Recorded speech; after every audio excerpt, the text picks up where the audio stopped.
Nama saya Riki Adewinarto, NPM 718411917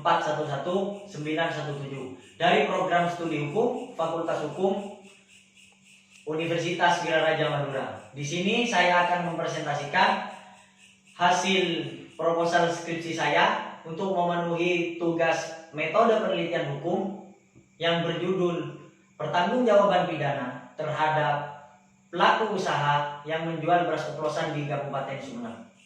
Dari judul tersebut, saya akan menjelaskan latar belakang.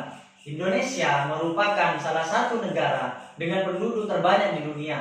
Banyaknya penduduk, wilayah yang sangat luas, dan sumber daya alam yang melimpah.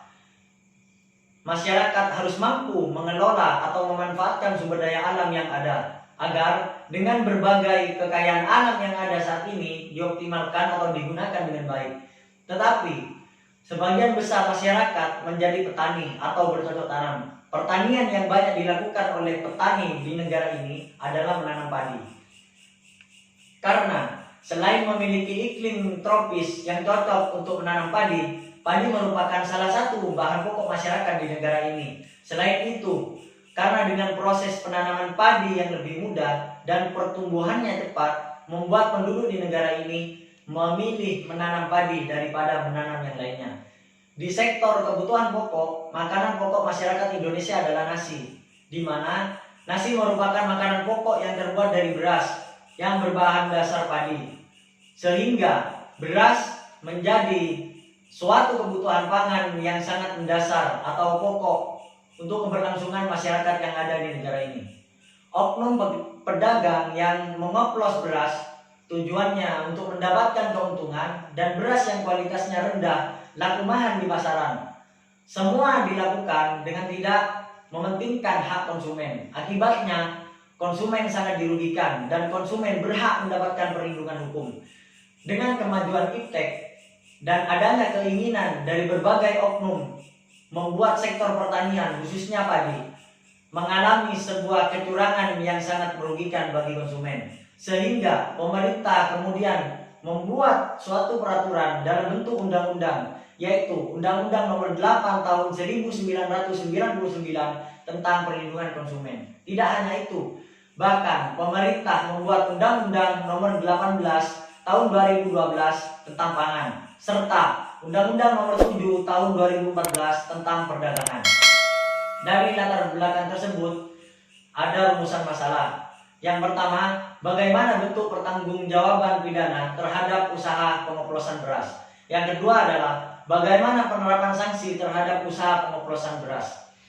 Dari rumusan masalah tersebut ada tujuan penulisan.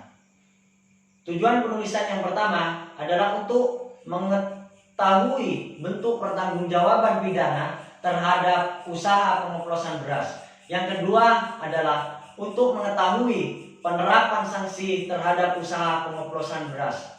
Dari tujuan penulisan tersebut juga ada manfaat penulisan. Yang pertama adalah secara teoritis. Secara teoritis, penulisan proposal skripsi ini diharapkan dapat memberikan sumbangan pemikiran atau saran sebagai suatu pengembangan ilmu, khususnya terkait dengan perlindungan hukum bagi konsumen. Yang kedua, secara praktis. Secara praktis, penulisan proposal skripsi ini diharapkan dapat memberikan ilmu pengetahuan sebagai pedoman bagi masyarakat, khususnya antara pihak perusahaan dan para pekerja dalam permasalahan tersebut. Dari tujuan dan manfaat tersebut ada tinjauan pustaka. Dari tinjauan pustaka, yang pertama ada pertanggungjawaban pidana. Pertanggungjawaban pidana merupakan suatu bentuk untuk menentukan siapa yang akan menjadi tersangka atau terdakwa, serta dipertanggungjawabkan atas suatu tindak pidana yang telah terjadi. Dengan kata lain, suatu bentuk untuk menentukan apakah seseorang tersebut dibebaskan atau dipidana. Yang kedua adalah pelaku usaha. Setiap orang, perorangan atau badan usaha, baik yang berbentuk badan hukum maupun bukan badan hukum, yang didirikan dan berkedudukan atau melakukan kegiatan dalam wilayah hukum negara Republik Indonesia baik sendiri maupun bersama-sama melalui perjanjian menyelenggarakan kegiatan usaha dalam berbagai bidang ekonomi. Yang ketiga adalah beras oplosan. Beras oplosan adalah merupakan kegiatan yang dilakukan oleh pelaku usaha di mana beras tersebut memiliki dua ciri-ciri, yaitu beras berkualitas rendah dengan beras berkualitas premium.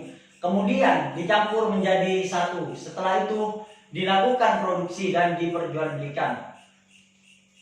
Selanjutnya adalah metode penelitian. Dalam metode penelitian ada jenis penelitian. Jenis penelitian yang digunakan dalam proposal skripsi ini yaitu yuridis normatif. Jenis penelitian normatif yaitu jenis penelitian yang menekankan pada peraturan perundang-undangan yang berlaku. Yang kedua adalah pendekatan penelitian. Pendekatan penelitian yang digunakan dalam proposal skripsi ini yaitu menggunakan peraturan perundang-undangan, yaitu dengan mengkaji aturan hukum yang erat kaitannya dengan pertanggungjawaban pidana terhadap pelaku usaha yang menjual beras oplosan di Kabupaten Sumedang. Yang ketiga adalah jenis bahan hukum. Jenis bahan hukum yang pertama adalah jenis bahan hukum primer. Bahan hukum yang digunakan yaitu yang pertama Undang-Undang Dasar 1945. Yang kedua adalah KUH Perdata. Yang ketiga adalah Undang-Undang Nomor 8 Tahun 1999 tentang Perlindungan Konsumen. Yang keempat adalah Undang-Undang Nomor 18 Tahun 2012 tentang Pangan. Yang kelima adalah Undang-Undang Nomor 7 Tahun 2014 tentang Perdagangan. Yang kedua adalah jenis bahan hukum sekunder. Jenis bahan hukum sekunder yaitu terdiri dari buku-buku tentang hukum, jurnal hukum, kamus hukum, serta referensi skripsi hukum yang berkaitan dengan proposal skripsi ini. Yang ketiga adalah jenis bahan hukum tersier. Jenis bahan hukum ini dalam penulisan proposal skripsi ini, bahan hukum tersier adalah Kamus Besar Bahasa Indonesia. Yang terakhir adalah teknik penelusuran bahan hukum. Metode pengumpulan bahan, membaca, mencatat, serta mengolah bahan hukum yang akan digunakan. Kegiatan pengumpulan informasi dari berbagai sumber, baik dari undang-undang buku, skripsi, jurnal, atau dari media elektronik, misalnya internet. Setelah semua bahan hukum dikumpulkan, maka dipilih sesuai dengan permasalahan yang ada, serta disusun secara berurutan hingga diperoleh suatu kebenaran yang dipergunakan untuk membahas permasalahan. Yang terakhir adalah teknik analisis bahan hukum. Analisis yang digunakan dalam proposal skripsi ini dianalisis dengan menggunakan analisis kualitatif normatif, yaitu suatu teknik penelitian yang tidak menggunakan pengolahan bahan hukum dan dalam bentuk uraian kalimat atau penjelasan data secara menyeluruh. Kemudian dianalisis dengan menggunakan perspektif, yakni menganalisis permasalahan berdasarkan aturan yang ada. Dan yang terakhir dianalisis dengan teknik deduktif, yaitu mengkaji permasalahan dari umum ke khusus. Sekian presentasi dari saya, kurang lebihnya mohon maaf. Wassalamualaikum warahmatullahi wabarakatuh.